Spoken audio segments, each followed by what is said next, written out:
আমি জানি হরিপ্রসাদ বাবু তোমাদেরকে কি বলেছে। থ্যাঙ্কস।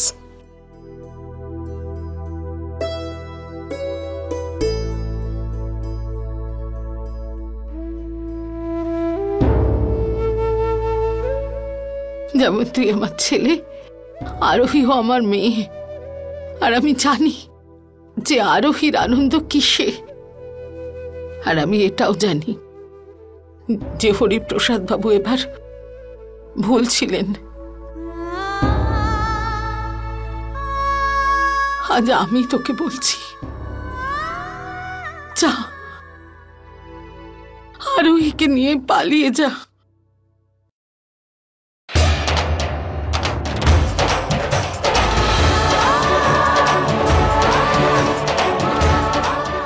নিজেদের মতো করে বাঁচ, যা।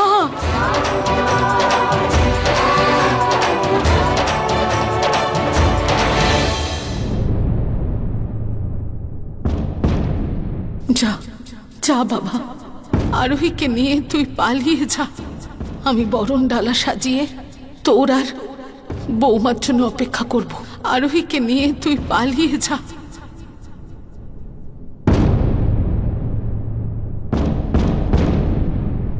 আরোহী আসবে না।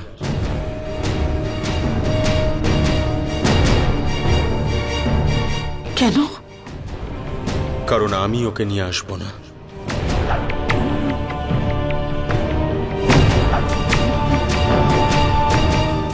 এভাবে পালিয়ে ওকে নিয়ে আসবো না আমি, মা। আর আমি জানি যে তুমি আরোহী আর আমার ভালো থাকার ব্যাপারেই ভাবছ। কিন্তু মম, পালিয়ে তো তারা যায় যারা ভীতু হয়। পালিয়ে তারা যায় যাদের ভালোবাসা দুর্বল হয়।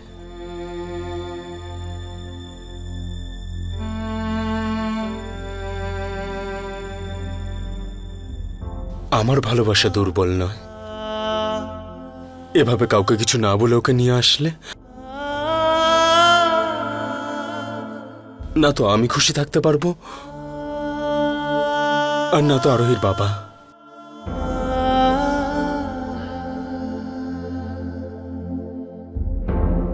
ওনার ভীষণ আদরের মেয়ে আরোহী, আর আমি এটা জানি। যখন নিজের সব থেকে কাছের মানুষ ঠকায়, তখন সব থেকে বেশি কষ্ট হয়। আর আমি এটা চাই না যে আরোহী আমার জন্য ওর বাবাকে কষ্ট দিক। এভাবে কোনো কিছু না ভেবে যদি একটা কিছু করে বসি, তাহলে পরে খুব কষ্ট পাবো।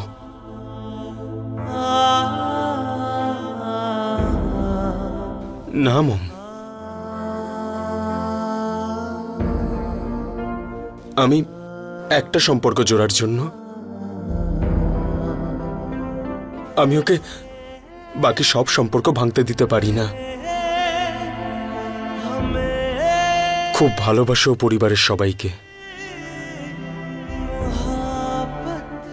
আমার ভালোবাসা ওর কাছ থেকে ওর পরিবারকে ছিনিয়ে নেবে না। That's like my son. দেখলে তুমি কেমন শিক্ষা দিয়েছি আমি আমার ছেলেকে? I am so proud of you Arjun, so proud of you. কিন্তু সবকিছুর মধ্যে প্রবলেম কিন্তু একটাই, মেয়েটির বাবা। তোর মায়ের বাবাও কিন্তু আমাকে খুব হয়রান করেছিল। দেখো ডিকে, আমার বাবাকে এসবের মধ্যে এনো না। 28 বছর আগেও তোর মা একই কথা বলেছিল, আর ঠিক এইভাবেই বলেছিল। কিন্তু তুই চিন্তা করিস না, সব ঠিক হয়ে যাবে। আমি আছি না তোর সাথে। আরে ভাই, একজন অভিজ্ঞ বাবা তোর সামনে সবসময় রয়েছে, এবং আমি তোকে সাপোর্ট করব। তোদের দুজনকে এখন কেউ আলাদা করতে পারবে না।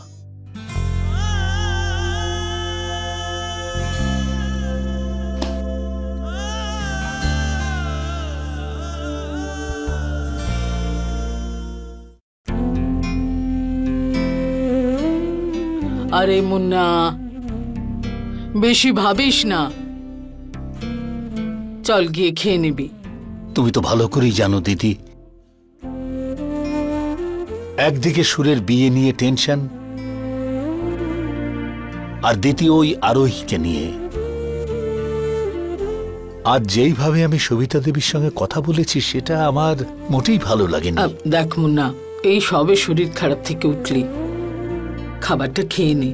আরে চিন্তা করিস না, সবকিছু ঠিক হয়ে যাবে। চিন্তা তো এমনিতেই চলে আসে দিদি, কারণ এখনো আরোহীর বিয়ের ব্যাপারে কিছু বলেনি, আর আংটিটাও এখানে ফেলে গেছে। আরে ভালো হয়েছে কথা বলেনি, এখন পরিস্থিতি ঠিক ছিল না। কথা বললে আরোহী হয়তো হ্যাঁ বলতো না ওকে। হ্যাঁ দেখ মুন্না, সময়ের সঙ্গে সঙ্গে আরোহীর মাথা থেকে অর্জুনের ভূত নেমে যাবে আর সব ঠিক হয়ে যাবে। তোর মেয়ে কিন্তু খুব বুদ্ধিমতী। হ্যাঁ, এমন কোনো কাজ করবে না যাতে তুই কষ্ট পাস, চিন্তায় পড়িস। হ্যাঁ, আয় আয় খেতে বস, আয় আয় বস।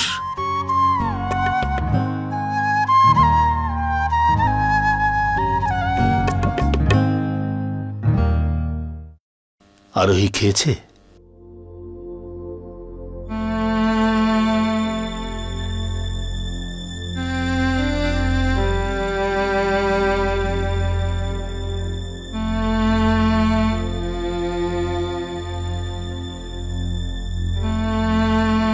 তুমি সবসময় খাদির কুর্তা পরো, আজ এই কুর্তায় কত হ্যান্ডসাম লাগছে দেখো। আরে এটা দিয়েছেও তো হ্যান্ডসাম লোক, কারণ দিয়েছে এটা। এটা আবার কি হলো? জামাটা দিল অর্জুন আর প্রশংসা হচ্ছে করণের। তুমি এখানে কি করছো? বাবা আমি বলছি, ওই তো আমায় বাঁচালো। চুপ! কারণ আমার লোক বলছিল যে এ তোমার পার্টনার। তুমি জানো না, অনেকবার আমার আর আমার মেয়ের প্রাণ নেবার চেষ্টা করেছে। স্যার, আপনার কোনো মিসআন্ডারস্ট্যান্ডিং হয়েছে। তোমাকে মানুষ বলে মেনে নেওয়াটাই আমার ভুল হয়েছে। তুমি তো মানুষ হবার উপযুক্তই নও, তুমি একটা শয়তানের চাইতেও খারাপ। আমার ড্যাড আরোহীকে বৌমা হিসেবে মেনে নিয়েছে, কিন্তু আমি তোমাকে মেনে নেইনি। আজকের পর আমার মেয়ের সঙ্গে তুমি আর দেখা করবে না, আর ওর সঙ্গে কোনো সম্পর্ক রাখবারও চেষ্টা করবে না, বুঝতে পেরেছো? জীবনে চলার পথ কত অদ্ভুত।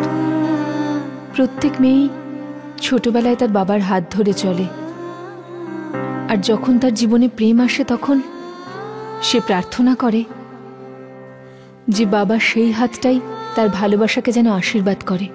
কিন্তু কখনো কখনো এমন কিছু ভুল বোঝাবুঝি হয়ে যায় যে মানুষের ভালোর উপর মন্দের আবরণ পড়ে যায়। বাবা, তোমার আরোহী আজও তোমার জন্য নিজের সবকিছু বিলিয়ে দিতে পারে, কিন্তু সেই সমর্পণ করেই বা কি হবে যদি তার মূল্যই না থাকে? যখন অর্জুনের সততা তুমি বুঝতে পারবে তখন তোমার অনুশোচনা হবে বাবা।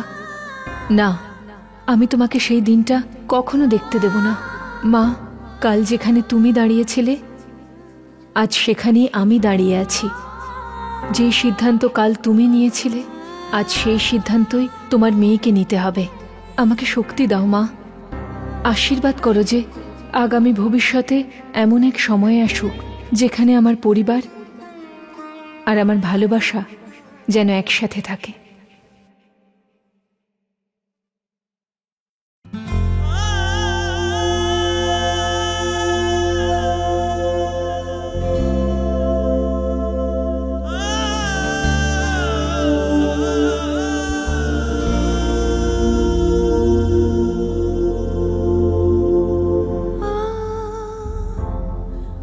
I love love you. আমি আরোহী শর্মা আজ নিজের সম্মান, মর্যাদা, আমার ঈশ্বর, আমার গুরু, আমার মা বাবাকে সাক্ষী রেখে তোমাকে জন্ম জন্মান্তরের জন্য নিজের স্বামী হিসেবে স্বীকার করছি। এবার আমাদের কেউ আলাদা করতে পারবে না। কারণ একে অপরের হৃদয়ে আমরা দুজন এখন স্বামী স্ত্রী।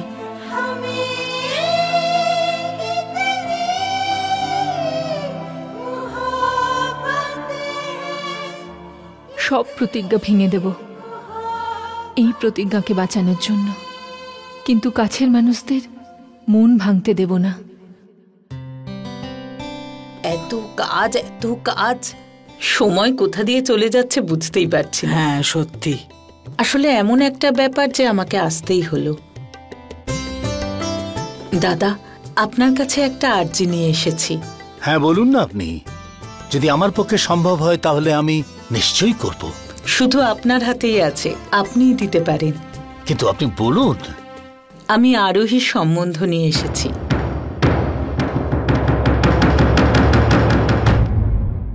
আমার করণের জন্য।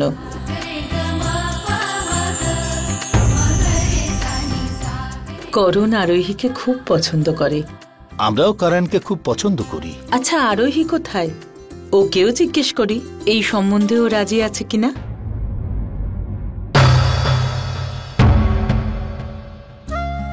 ঠিক আছে, ওকে ডাকছি। আরে আরোহী, মা এখানে আয় একবার। হ্যাঁ বাবা। নমস্কার। নমস্কার। এসো, বসো।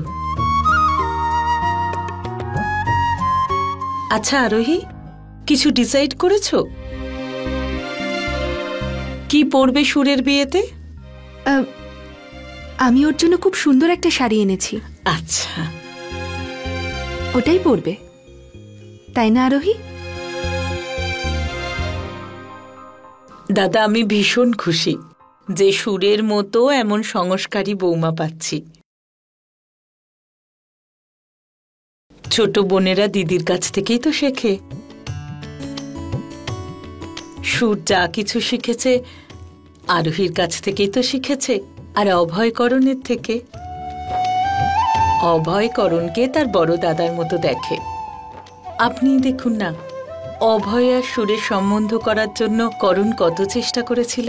হ্যাঁ, করণ খুব ভালো ছেলে। তোমার কেমন লাগে করণকে? হ্যাঁ, করণ সত্যি খুব ভালো মানুষ। আচ্ছা, বিয়ের কথা ভেবেছো তুমি? বিয়ে জীবনের সবথেকে বড় বন্ধন, ভেবে চিন্তে সিদ্ধান্ত নিও। শুধু আমি এটাই জানতে চেয়েছিলাম যে এই বিয়ে নিয়ে তুমি কি ভাবছো?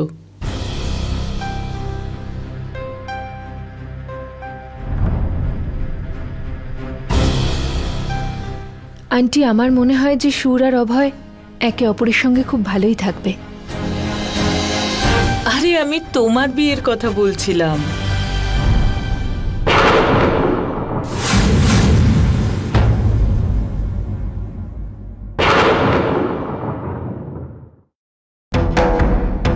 আমার বিয়ে মানে?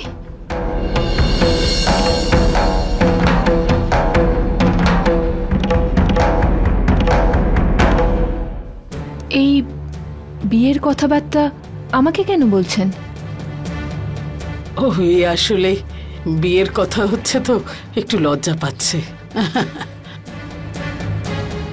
তাহলে এই বিয়েতে আপনি রাজি তো? কিন্তু কার বিয়ে?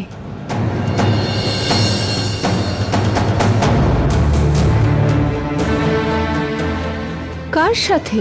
তোমার করণের সাথে।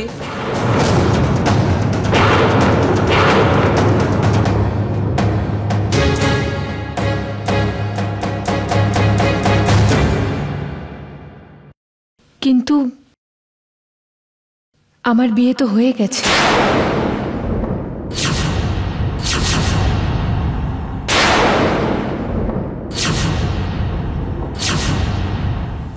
বাবা, পিসি, তোমরা বলো না।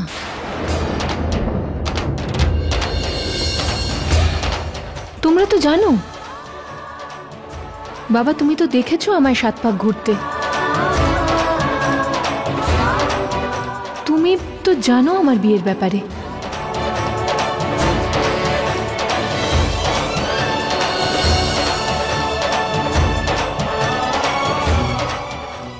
আরোহী ভেতরে চল, ভেতরে চল।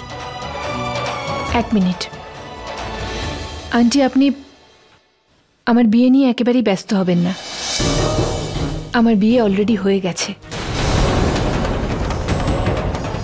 ভেতরে চল আরোহী, ভেতরে চল।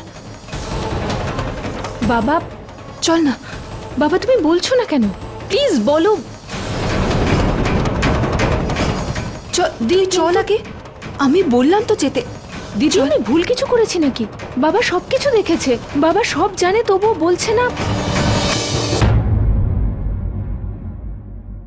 যদি এটা সত্যি হয় তাহলে আপনার বলে দেওয়া উচিত ছিল। আমি করণকে বোঝাতাম।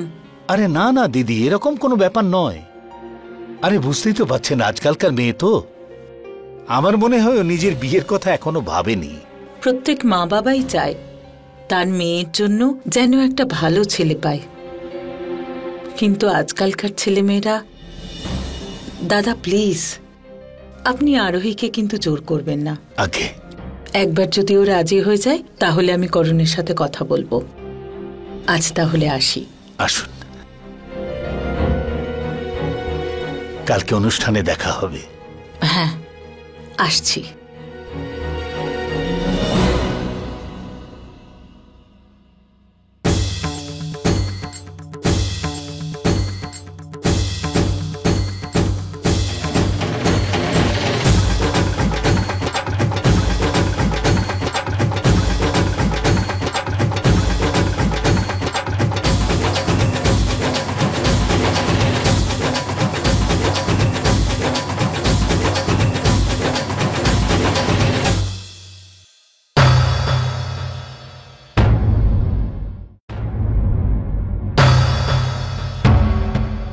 খুব আনন্দ হচ্ছে তোর? অন্যের সামনে আমাকে অপমান করে খুব আনন্দ হচ্ছে তোর? এটা তোর কাছে আমি আশা করিনি। আরে অন্তত কার সঙ্গে কথা বলছিস সেটাও তো একবার দেখবি। উনি হলেন সুরের হবু শাশুড়ি। এটাই শিখিয়েছি আমি তোকে। বাবা তুমিই তো শিখিয়েছিলে সবসময় সত্যি কথা বলতে। আর তুমিও তো জানো সত্যিটা কি। তা সত্ত্বেও আমার সম্বন্ধ করণ সিং এর সঙ্গে করবার মানেটা কি? আচ্ছা, এটা তাহলে তোর জেদ? মনে রাখিস আমিও তোর বাবা। এবার তুই আমার জেদ দেখ। আজকের পর থেকে অর্জুনের সঙ্গে আর কোনো রকম দেখা সাক্ষাৎ নয়। আর ওর সঙ্গে ফোনেও তুই কখনো কথা বলতে পারবি না। অনেক স্বাধীনতা দিয়েছি আমি তোকে, কারণ তোকে বিশ্বাস করতাম। সেই জন্যই স্বাধীনতা দিয়েছিলাম। আজ থেকে বিশ্বাসও ভেঙে গেল, তার মানে স্বাধীনতাও পাবি না। আর আজ থেকে এই বাড়ি থেকেও বেরোবি না তুই।